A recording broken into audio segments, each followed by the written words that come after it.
નમસ્કાર મિત્રો, આપનું સ્વાગત છે સરકારી માહિતી 24/7 ચેનલ પર। આજે આપણે વાત કરીશું એક એવી યોજના વિશે જે વિદ્યાર્થીઓ માટે ખૂબ જ ઉપયોગી છે। ગુજરાત સરકારની નમો ઈ-ટેબ્લેટ યોજના। યોજનાનો હેતુ ટેકનોલોજીના આ યુગમાં દેશના વિદ્યાર્થીઓ પણ ડિજિટલ એજ્યુકેશન તરફ આગળ વધે તે માટે સરકાર દ્વારા નમો ટેબ્લેટ યોજના શરૂ કરવામાં આવી છે। વિદ્યાર્થીઓને માત્ર ₹1000 ટોકન ફીમાં ₹8000 કિંમતનું ટેબ્લેટ આપવામાં આવે છે। તો ચાલો જાણીએ કે આ યોજનાનો લાભ કેવી રીતે મળશે।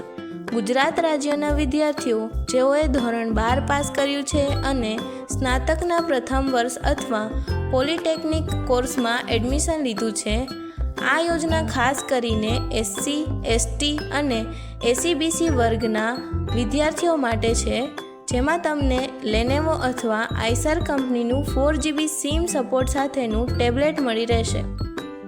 અરજીની પ્રક્રિયા અરજી ડિજિટલ ગુજરાત પોર્ટલ www.digitalgujarat.gov.in પર ઓનલાઈન ભરવાની રહેશે।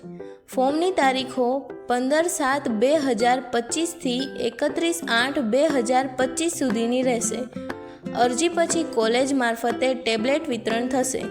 તેના માટે જરૂરી દસ્તાવેજો જાતિનું પ્રમાણપત્ર, વાલીનો આવકનો દાખલો, ધોરણ 10 થી અત્યાર સુધીની તમામ માર્કશીટ, જો અભ્યાસમાં બ્રેક હોય તો તેનું એફિડેવિટ, બેંક પાસબુકનું પાનું અથવા રદ ચેક, હોસ્ટેલ સર્ટિફિકેટ જો લાગુ પડે તો, દિવ્યાંગતાનું સર્ટિફિકેટ જો લાગુ પડે તો, કોલેજની ફી ભર્યાનો પુરાવો, પાસપોર્ટ સાઇઝનો ફોટો, આધાર કાર્ડ, રેશન કાર્ડ, નિવાસ પ્રમાણપત્ર। આ યોજનાની ખાસિયત વિદ્યાર્થીઓને ઓછી કિંમતે આધુનિક શિક્ષણ માટે જરૂરી ટેબ્લેટ મળે છે। ડિજિટલ લર્નિંગ, ઓનલાઈન ક્લાસ અને સ્પર્ધાત્મક પરીક્ષાની તૈયારીમાં મદદરૂપ અત્યાર સુધી લાખો વિદ્યાર્થીઓને આ યોજના દ્વારા ફાયદો થયો છે। તો મિત્રો, આ હતી સંપૂર્ણ માહિતી નમો ઈ-ટેબ્લેટ યોજના વિશે। જો તમે ધોરણ 12 પાસ કર્યા પછી કોલેજમાં એડમિશન લીધું છે તો આ તક ચોક્કસપણે ગુમાવશો નહીં। વધુ માહિતી અને સરકારની યોજનાઓ જાણવા માટે જોડાયેલા રહો અમારી ચેનલ સાથે સરકારી માહિતી 24/7 પર।